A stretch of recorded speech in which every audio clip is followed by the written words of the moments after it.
Padana Onlus. Buongiorno, a lei la linea. Buongiorno a tutte le ascoltatrici e ascoltatori di Radio Libertà. Sono Sergio Ferrero, faccio parte del consiglio direttivo dell'Umanitaria Padana Onlus e ho partecipato a quasi tutte le missioni che abbiamo fatto. Missioni molto importanti, abbiamo portato molti aiuti, abbiamo aiutato parecchia gente. Una che mi è rimasta impressa più di tutte è quella nel Darfur. Adesso gli anni proprio non me li ricordo.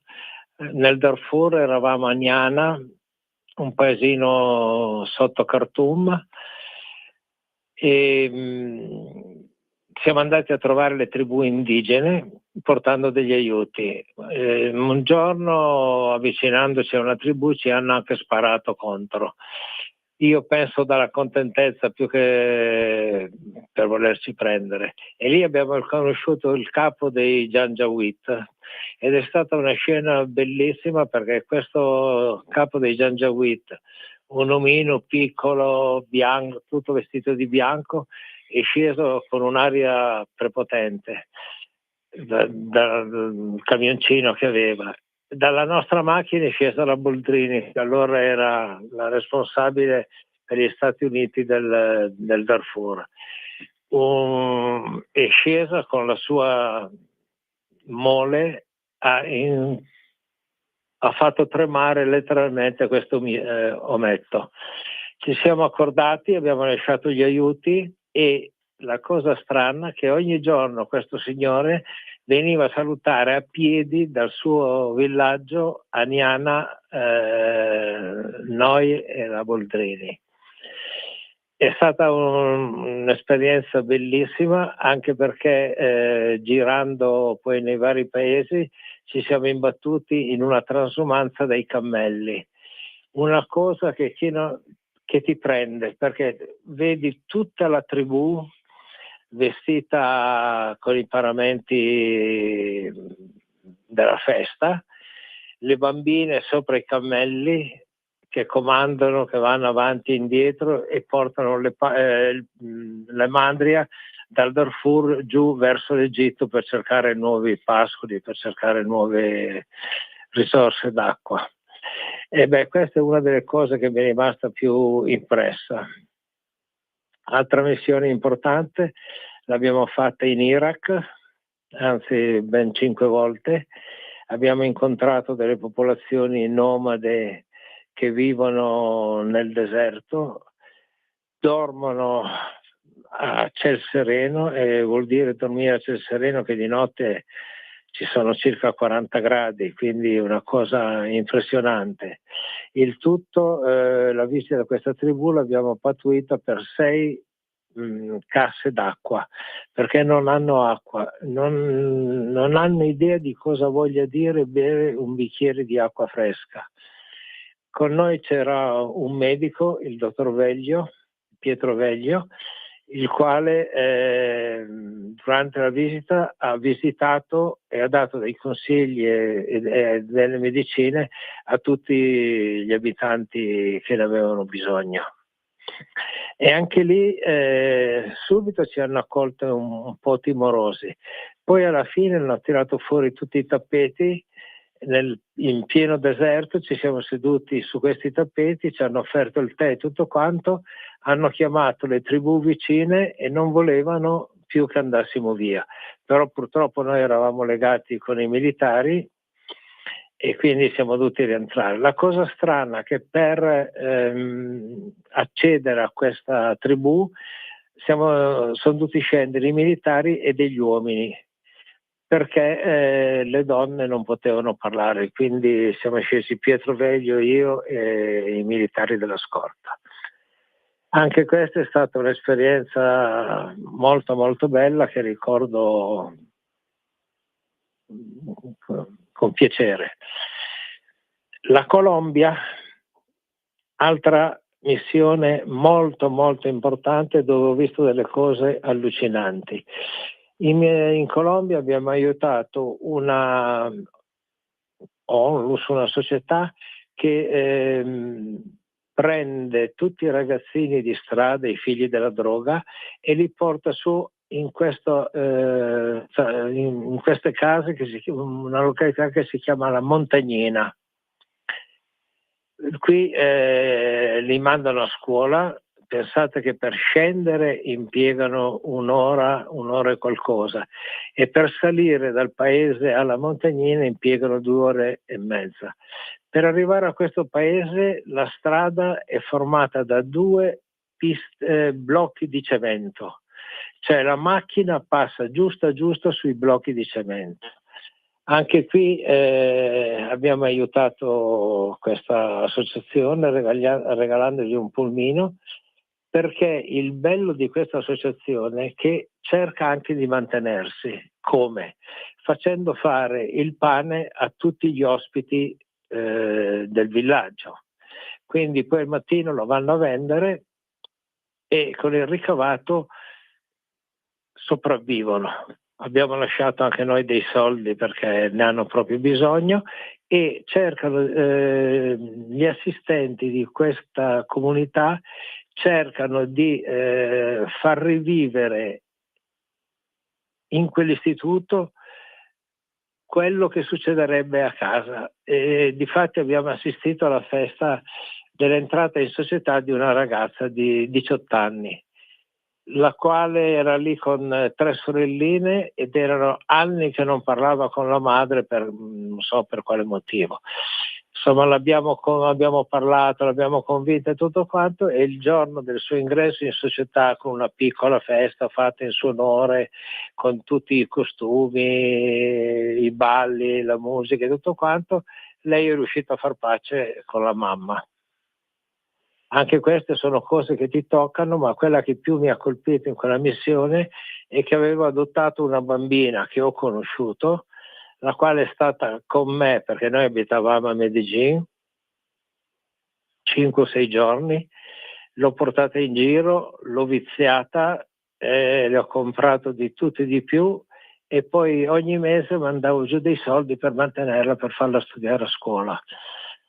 Un bel giorno purtroppo mi hanno scritto che questa bambina era sparita. Il motivo per cui fosse sparita non hanno mai saputo, ma si pensa o droga oppure commercio di organi. Ci sono rimasto veramente male, perché se tu adotti qualcuno a distanza e non lo conosci, ti fa male sentire una cosa del genere, ma avendoci vissuto insieme sono stato proprio, mi ha buttato a terra.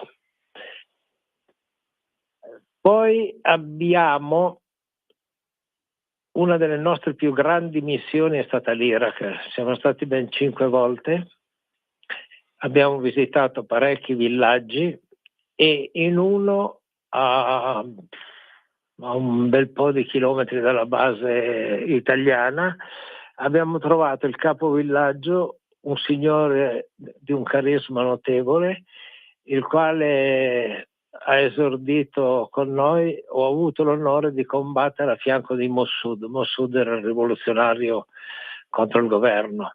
E questo signore faceva delle cose veramente belle, insegnava a leggere e a scrivere ai bambini e alle bambine il mattino, e il pomeriggio insegnava a leggere alle mamme. Non abbiamo più avuto notizie, non sappiamo più cosa è successo, cosa sia successo a quest'uomo, però è un'iniziativa, è un coraggio, un'iniziativa bellissima, e questo signore aveva un coraggio fuori dal normale. Se qualcuno vuole fare delle domande sono pronto a rispondere, altrimenti vi racconto delle altre missioni.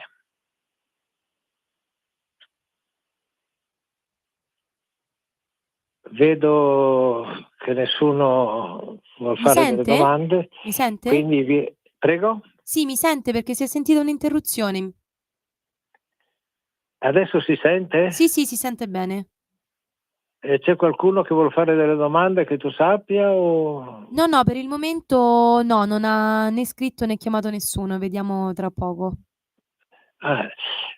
Poi un giorno sono stato chiamato dalla segreteria del Senato, Mi chiamano, lei è Sergio Ferrero? Sì. C'è Monsignor Al-Jamil che vorrebbe parlargli. Ho detto, ma me lo passi, io non sapevo neanche chi fosse e chi non fosse.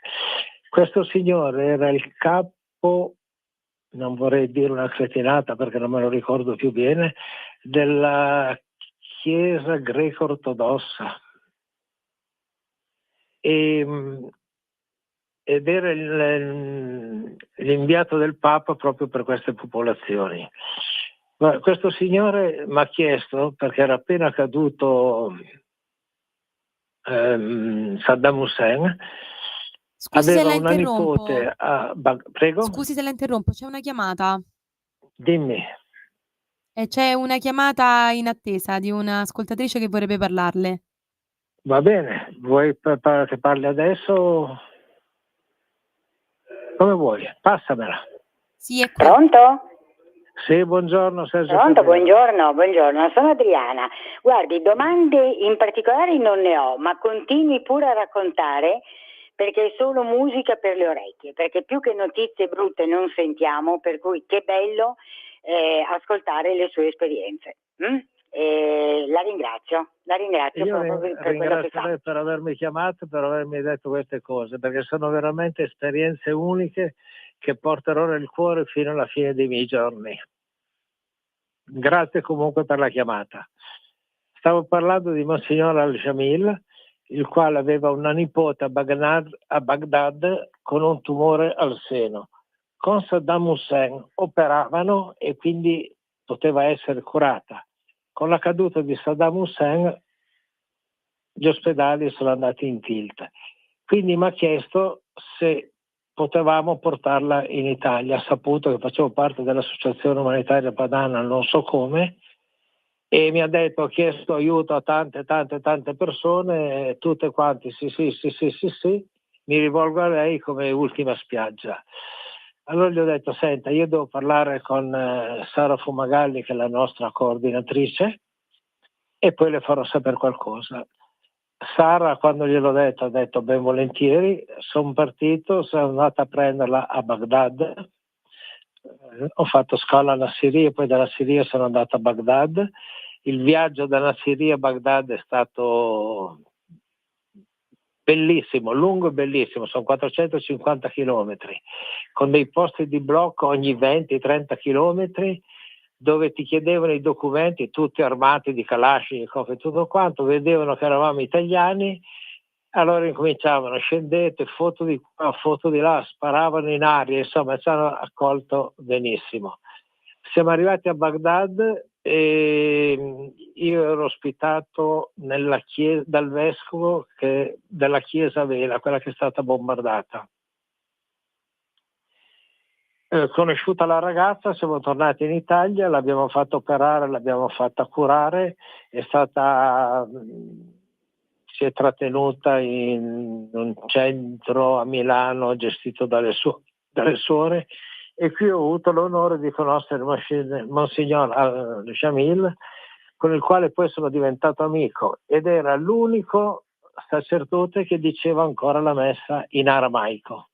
E quindi un giorno ci ha fatto la messa in aramaico, una cosa bellissima, fuori dal normale, e purtroppo adesso non saprei più a chi rivolgermi perché è mancato. A proposito di aramaico, mi collego sempre a Baghdad perché oltre alla chiesa Vela abbiamo conosciuto una parrocchia dove ci sono stati quei 3 sacerdoti che sono stati trucidati, e anche lì siamo diventati amici. Ci avevano chiesto delle moka per fare il caffè, avevamo promesso di portargliele, non abbiamo fatto in tempo di arrivare in Italia che sono stati uccisi. E questi sacerdoti mi hanno fatto vedere negli scantinati dei libri in aramaico di 2000 anni fa, quindi il periodo di Gesù, ed erano tutti accatastati, pieni di muffa. Mi hanno chiesto se potevo fare qualcosa. Mi sono adoperato in tutti i modi immaginabili e possibili, purtroppo non ci sono riuscito.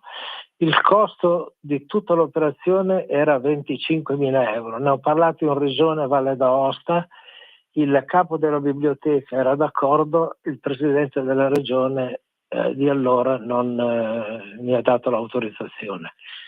Ci avrebbero dato questi libri da mettere in queste teche pressurizzate per mantenerle, perché sono un patrimonio dell'umanità, e ci avrebbero dato la possibilità di fare un museo ambulante, quindi portarlo nelle varie città, incassare anche dei soldi e quindi rientrare delle spese. Per me era un'opera bellissima, purtroppo non ci sono riuscito. Sto ancora tentando adesso, tramite altre vie, se riesco a farlo, ma ritornare laggiù adesso è abbastanza difficile. A Nassiriya ci siamo stati diverse volte. Tutto iniziato, queste missioni umanitarie sono iniziate perché avrei dovuto fare un film a Nassiriya sul furto delle opere d'arte, però ci avevano chiesto come produzione di portare giù anche un'associazione umanitaria per aiutare la popolazione. Quindi io faccio ispettore di produzione nel cinema, quindi come produzione avevo chiesto a Sara se la cosa le interessava e Sara mi ha detto di sì. Quindi abbiamo iniziato queste missioni in Iraq proprio per fare questo benedetto film. Avevamo già tutte le location scelte, saremmo dovuti partire a fine ottobre. Un mio collega, Stefano Rolla, che è mancato nell'attentato di Nassiriya, nella caserma dei carabinieri, che era una location, ha trovato un posto su un aereo militare e mi ha detto: Sergio, io vado giù, inizio a preparare qualcosa e tu a fine ottobre vieni giù con la troupe. Morale della favola, non ha fatto in tempo ad entrare nella caserma dei carabinieri, che era una location del film, che è saltato per aria. E perciò di lì potete capire che il film è saltato e non siamo più riusciti a fare niente, e sono morti diversi amici. Tutti quei signori che sono mancati li conoscevo tutti quanti perché eravamo a stretto contatto ogni giorno. Anche lì abbiamo aiutato parecchia popolazione, abbiamo portato medicinali, abbiamo comprato delle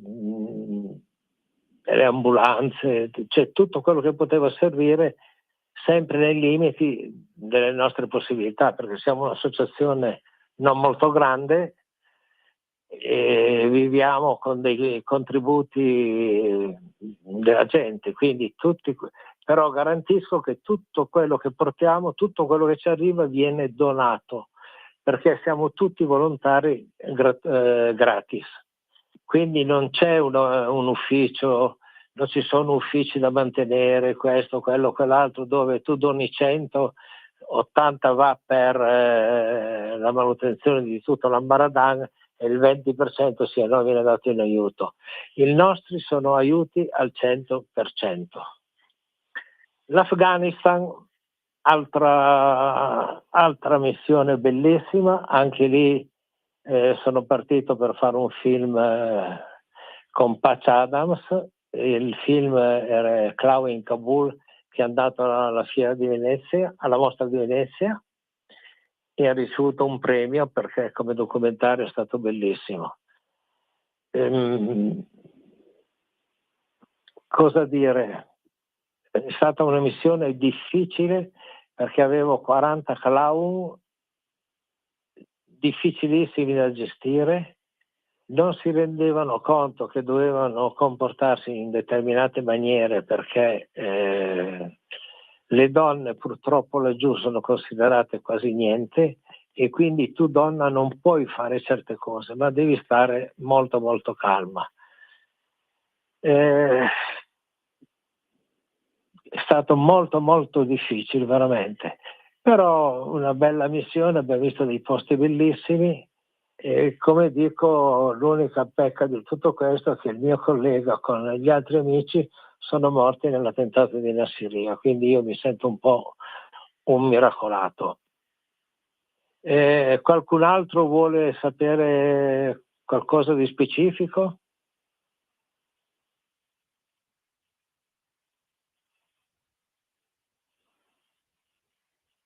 Vedo che non ci sono domande, quindi vi continuo a raccontare le mie missioni.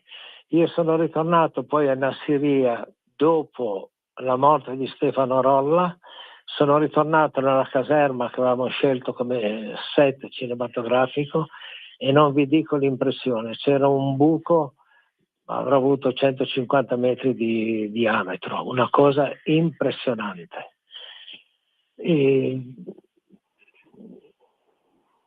Non so come descriverla. Siamo poi stati al funerale di queste persone a Roma e è stata un'emozione grandissima. Mi dispiace perché il film era bello, sarebbe stato bello e purtroppo non siamo riusciti a realizzarlo. Siamo stati ad Haiti 3 giorni dopo il terremoto e anche lì abbiamo aiutato un convento di suore che abita in montagna. Abbiamo comprato un pulmino perché avevano difficoltà per muoversi, ma abbiamo dato dei soldi ad un'altra associazione religiosa perché manca l'acqua, ma ne hanno moltissima, ma non hanno i soldi per comprare la benzina o il gasolio per tirarla fuori. Quindi abbiamo dato questi soldi a questa associazione e hanno rimesso in funzione i pozzi per poter recuperare l'acqua. La povertà di Haiti è una cosa impressionante. Siamo stati al mercato poverissimo, dove ci sono delle scarpe, o c'è la destra o c'è la sinistra, cioè è un macello. L'unica cosa che mi ha colpito ad Haiti è che è pieno di sale gioco, bingo, gratta e vinci e tutto quanto, perché più si è poveri e più si tenta la fortuna, mi hanno spiegato. E anche questo è una cosa non apprezzabile. Voglia di lavorare, lo dico chiaramente, non è che ne abbiano molta. Per loro lì le fognature sono ancora tutte a ciel sereno, quindi una puzza infernale. E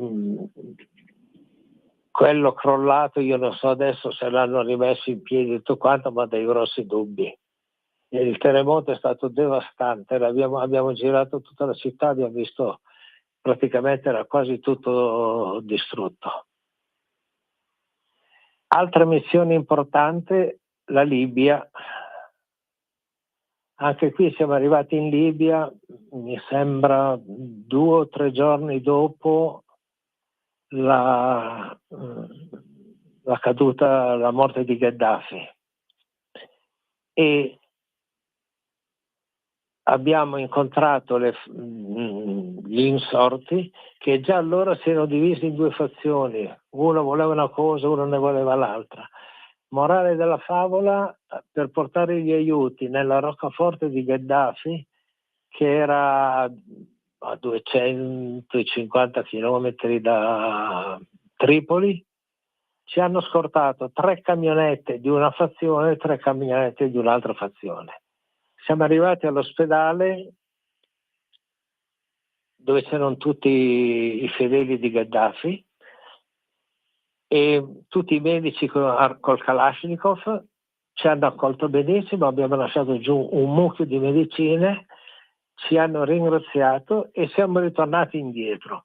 Il bello di tutto questo è stato un bar lungo la strada, chiamiamolo bar per far capire che davano da bere, perché ci siamo fermati. Allora tutte le fazioni, entrambe le fazioni e noi ci siamo riuniti intorno al tavolo e abbiamo brindato. Quindi mi sono chiesto a cosa serve questa lotta per avere dei soldi, cioè solo per gestire i soldi. Altre missioni, che ricordo, quella di Israele, dove e lì è il posto dove ho avuto più paura di tutti. Negli altri posti non pensavo alla paura. Prego? Non ho capito. Dicevo che 1 minuto e devi chiudere. Grazie. Ah, ok. Allora, spero di aver raccontato bene le mie impressioni. Vi ringrazio, vi auguro una buona giornata, un caro saluto a tutti gli ascoltatori di Radio Libertà, da parte di Sergio Ferrero dell'Umanitaria Padana Onlus. Grazie a tutti e buon lavoro. Avete ascoltato Umanitaria Padana Onlus.